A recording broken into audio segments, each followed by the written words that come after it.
My name is Elizabeth Fox. I'm a Grove aunt. I've lived in Hayes most of my life, and my parents are Quentin and Lily Fox. They're both deceased.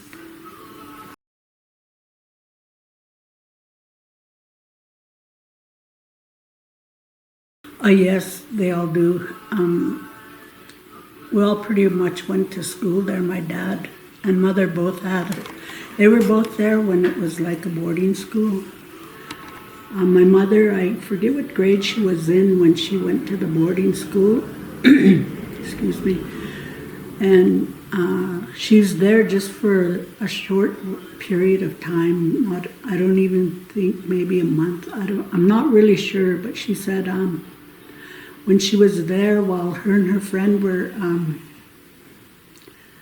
I don't know. Anyway, they got in trouble, and the sister got mad at them, and so she spanked them with a willow or something, or a strap. And my mom she was kind of a feisty little girl, so she jerked the strap away from her, and her grandfather lived over by the hill in the mission area. It's kind of in back of Shambo's house. His name was Fred Gone. So she ran over to his house and she told him what happened. So they came looking for her, but she hid under his bed. Then her parents lived in Lodgepole. Her dad was in the Assiniboine and her mother was a Grove aunt, but they lived in Lodgepole. And so he got word to Lodgepole over there to her parents, and so she didn't have to go back to the boarding school after that. And for my dad, it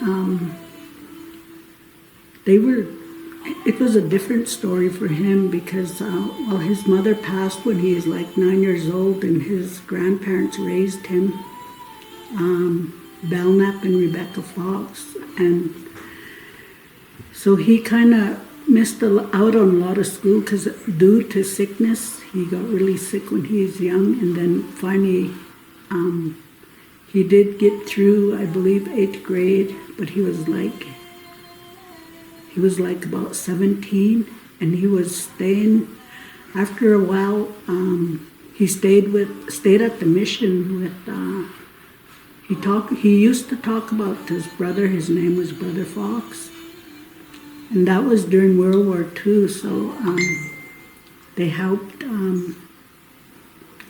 That Brother Fox talked to his dad to let him enlist in the army. So my dad he enlisted in the army, and he went to war. I can't remember what year. I think he was in there for 3 years, but I believe he got out in 1945. And then when he returned after the war, he had PTSD, and he tried to re-up, but because of that, he couldn't. So he married my mom, and then I don't know, they had my three older siblings, Mary Agnes, Quentin Jr., we call him Sacker, and Catherine. But he enrolled at the Mission High School, and he was married, but he got his high school diploma there. He graduated, I can't remember what year, but that helped him. And then, so they just raised us in the mission area. We lived close to the mission, and so every one of us went to the mission school. My oldest sister, Mary Agnes, she didn't finish. She ended up getting married when she was young, and then my oldest brother, he's deceased now too, and he went there. I can't remember if it was till he was a sophomore or junior, but anyway, he got into trouble up there with that sister, and Sister Giswalda, and anyway, she really spanked him with a rubber hose where he got welts all over his back. Because I remember I was real young. I was probably... Anyway, he came home and he was really crying, and my mother, I remember she was really wiping his back with a cool rag, and then she took care of him, and then she went up there.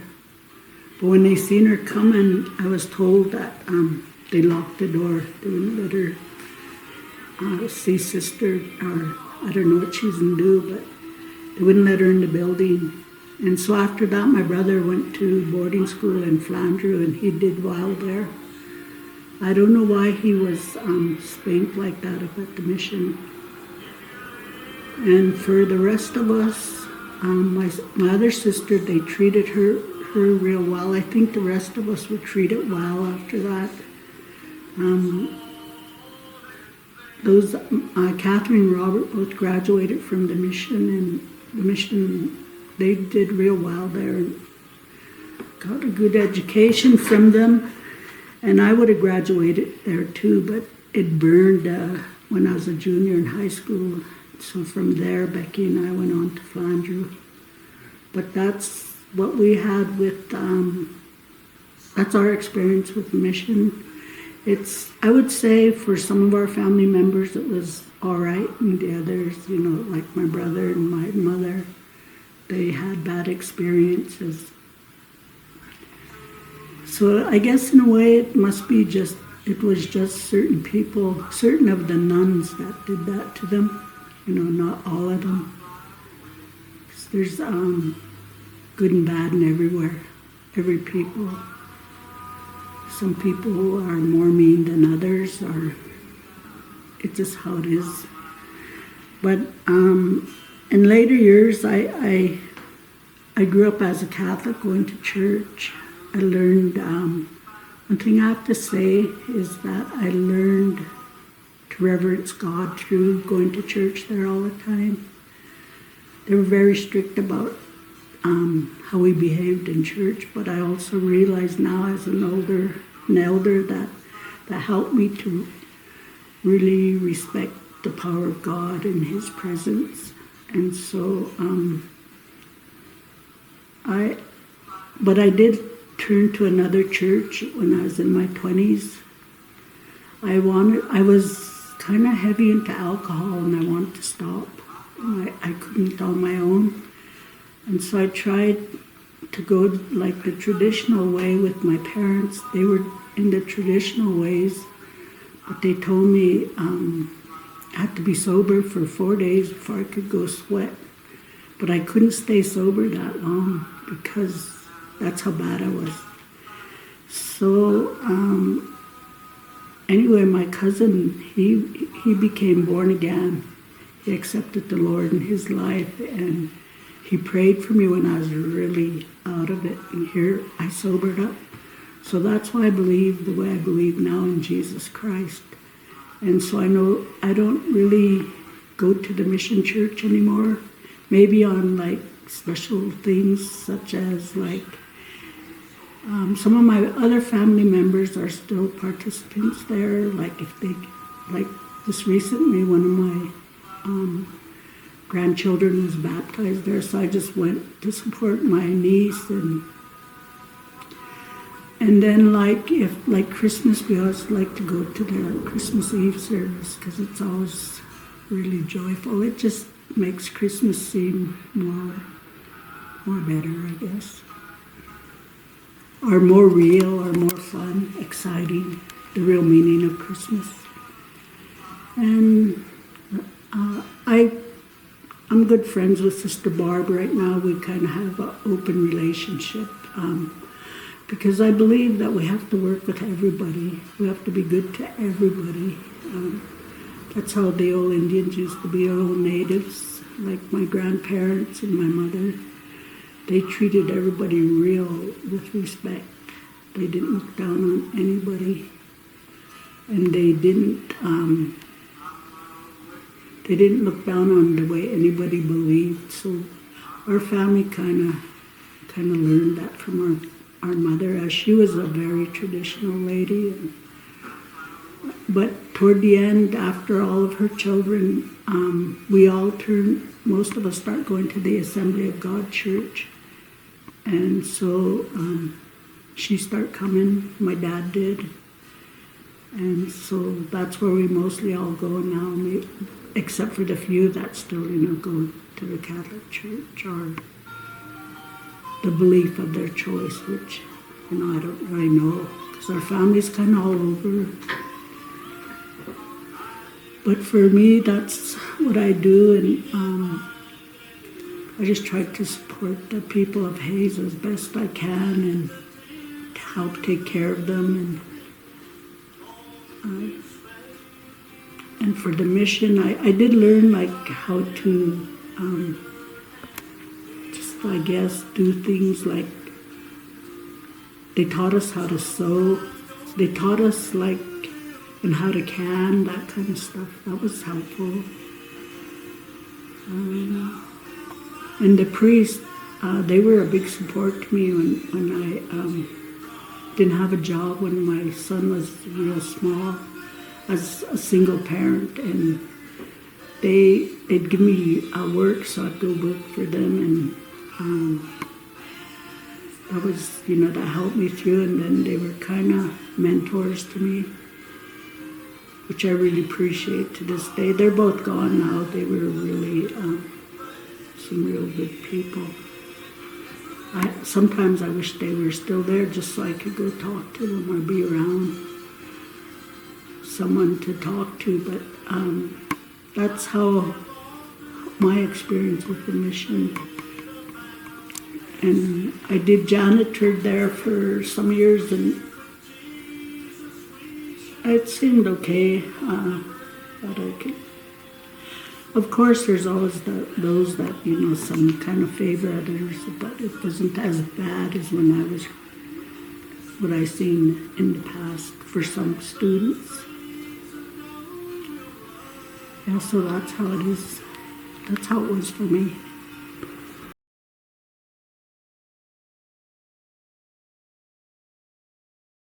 Let's see. Okay, so when I started school, we didn't have Head Start or kindergarten.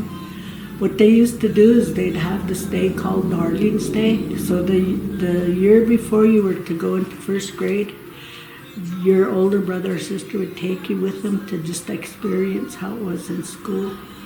So that's and you'd get to follow them around.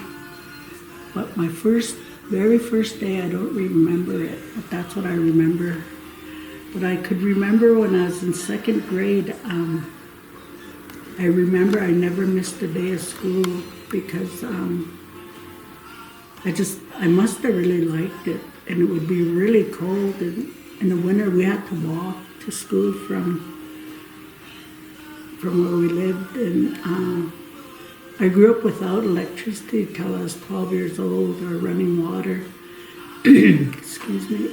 And we just had that wood stove most times, and sometimes we had this one, we used fuel oil, that kind of a stove. If we didn't have fuel oil, we had to burn wood. And anyway, sometimes at my home I'd be the only one to get up to go to school, because it would be really cold in the winter, and our parents would let us stay home if it was too cold till later on in the day when we got everything warmed up in the house. But I was determined to get to school as young as I was. And so I did. I made it to school every day that year. And at the end, they used to have this, just like the Hayes School, they have awards day or, those kind of things. So I got an award, a bracelet. It was, I believe it was the 10 Commandments on it. But it was because I went to school every day. It was a nice little bracelet. I mean, I liked it as a kid. It was really something special. That's one thing I remember. And I remember they used to have a lot of social activities for the students. And I remember they used to, I think it was in second grade, you'd do your first communion. And you'd wear a veil, or the girls would wear veils and white dresses. Yeah, that's... And then it burned down, that year it burned down while one of the students, we all signed a petition to keep it so we could finish out So they brought in trailers, and then we finished out the school in trailers, and we'd come down to the high school for lunch, and then we'd do our PE in the gym, that rec center. And yeah, that's pretty much about it for me with the mission that I could think of right now anyway.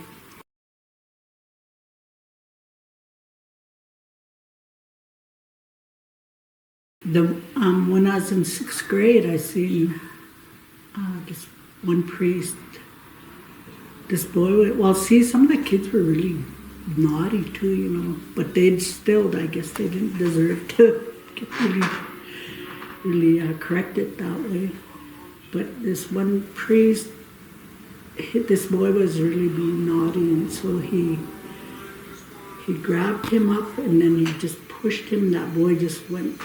He pushed him so hard that boy just went running kind of out of the room toward the doorway, and like he's almost falling. That's one thing I saw, or that's probably the only thing that I really saw.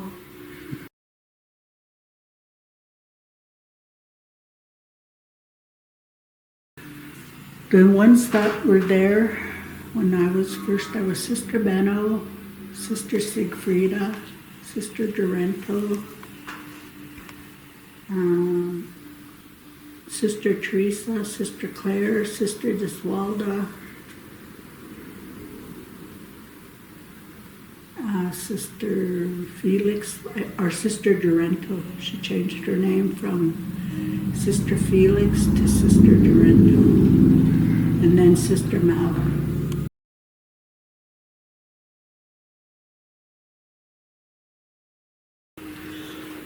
Sister Claire was really a nice teacher, a good teacher. She taught like science, and she tried to bring in different things there, like science and Spanish.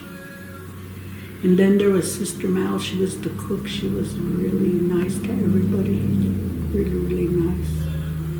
And then Sister Teresa, she taught like reading, and she was really nice. So there was a couple of them that were that were real nice to the students.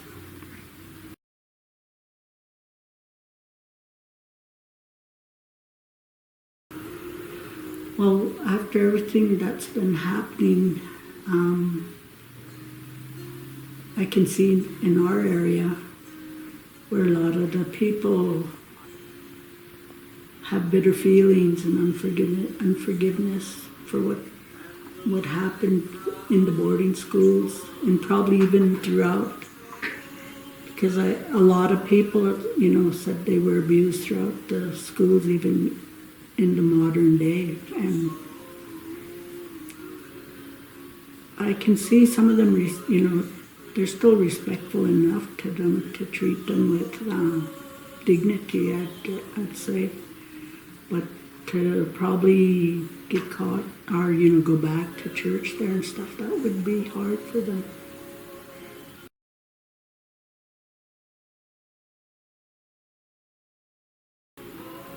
That would be a good idea.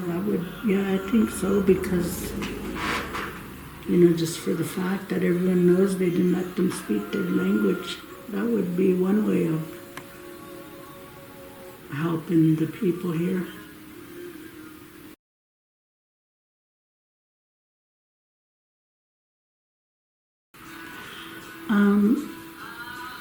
Maybe it could and maybe not. Because sometimes a lot of the behaviors kids learn are from their, well, maybe if their parents might have been abused by an outsider, but sometimes within their own family, you know, the kids do what their parents do. So that, but if only the, like the priest or the sisters spanked them and not their own parents, then that could be passed down. But if they weren't spanked at all by the Catholics, but their parents spanked them, then, you know, that's where they must have learned it from the folks. It's a really, people's behaviors are really kind of hard to define, let's say. It just depends on, just about how they are, their makeup is, their mindset, I'd say, or, how they think, or how they were taught. That's what I think anyway, my opinion.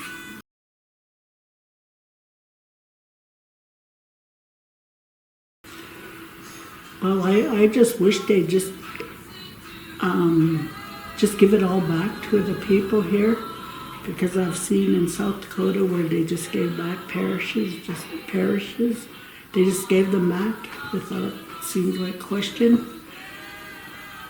But for them not to do that, I think they should work with us to be able to use them some way, because it's really sad and disheartening to see them just sitting there, and we could use them for a lot of stuff.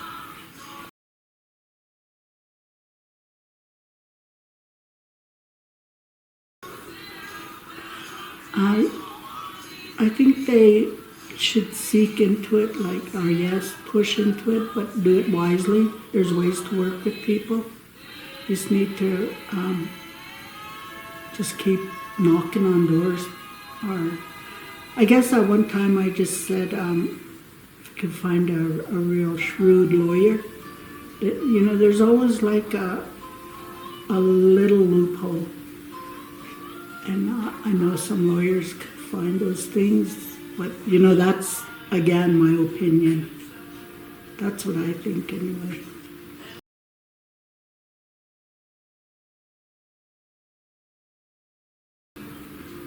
I think so. That would make a big impact on the people if they'd, even accept it. But I think that would work to some extent.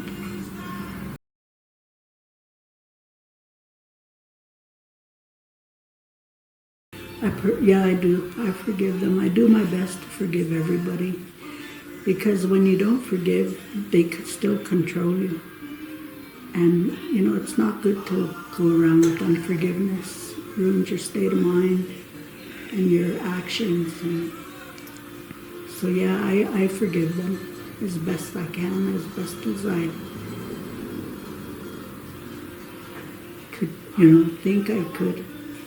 Maybe there are times something might a memory of something, or if I hear something, might kind of make me realize I didn't totally forgive. But as far as I know, I've forgiven all of them.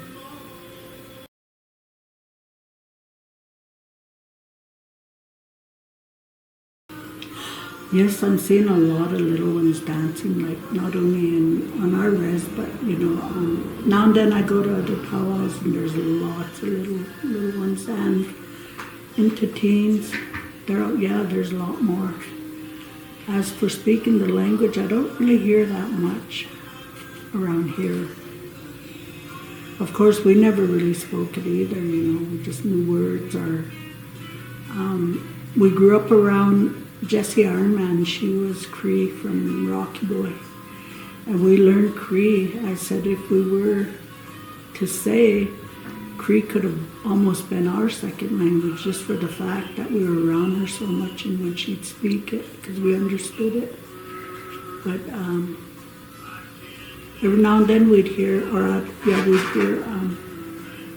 some elders speak, and that would go visit her, then they'd speak Grovant. One elder lady would go visit her and they'd speak in Grovant, because she couldn't speak English at all, Jessie. That's what we experienced growing up about the languages. And then every now and then someone would come and hold a class or a seminar about the Grovant language, and so we'd go and learn words, learn how to pronounce them. And then when I worked for Head Start, I was kind of the language teacher, so I learned more words, but I'd have to look them up again and see. I can't just say them off the top of my head, or like a fluent language. I'd have to refresh on them.